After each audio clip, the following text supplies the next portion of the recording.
ஷர்மிளா வணக்கம்.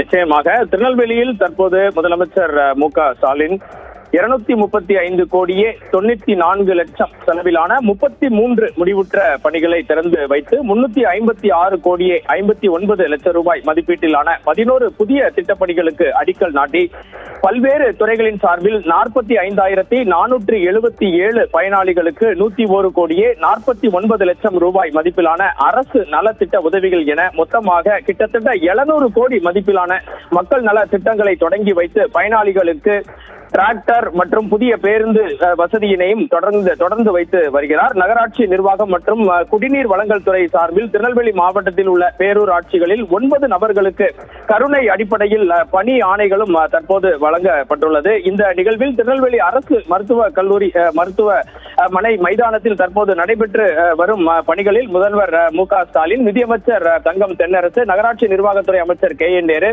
தமிழக சபாநாயகர் அப்பாவு என அனைத்து முக்கிய பிரமுகர்களும் கலந்து கொண்டிருக்கிறார்கள். திருநெல்வேலி மாவட்ட ஆட்சியர் சுகுமார் தற்போது பேசினார்.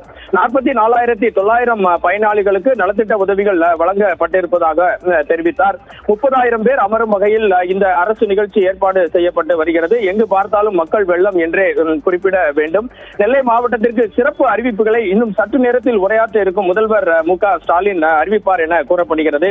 சரியாக 10-15 மணிக்கு விழா மேடைக்கு வந்த முதல்வருக்கு அணிவகுப்பு மரியாதை வழங்கப்பட்டது. காவல்துறையினரின் அணிவகுப்பு மரியாதையை முதல்வர் ஏற்றுக்கொண்டார். சற்று முன்பாக நிகழ்ச்சி நடக்கும் மேடைக்கு முதல்வர் ஸ்டாலின் வருகை புரிந்தார். என்ன நிகழ்வுகள், என்ன மாதிரியான அறிவிப்புகள் திருநெல்வேலி மாவட்டத்திற்கு வெளியாக போகிறது, முதல்வர் என்ன சொல்ல போகிறார் என்பதை கேட்பதற்காக தமிழகம் முழுவதும் அனைவரும் பரபரப்பாக காத்திருக்கின்றனர் என்றே கூற வேண்டும். இந்த பகுதி முழுவதுமே விழா கோலம் பூண்டுள்ளது. திருநெல்வேலியின் சட்டமன்ற உறுப்பினர்கள் மற்றும் நாடாளுமன்ற உறுப்பினர் என முக்கிய பிரமுகர்கள் அனைவருமே கலந்து கொண்டு இருக்கிறார்கள். தொடர்ந்து நிகழ்வுகளை நேரலையாக வழங்கிக் கொண்டிருக்கிறோம். தொடர்ந்து முதல்வர் அறிவிக்க போகும் திட்டங்களையும் சேகரித்துக் கொண்டிருக்கிறோம். ஷர்மிளா.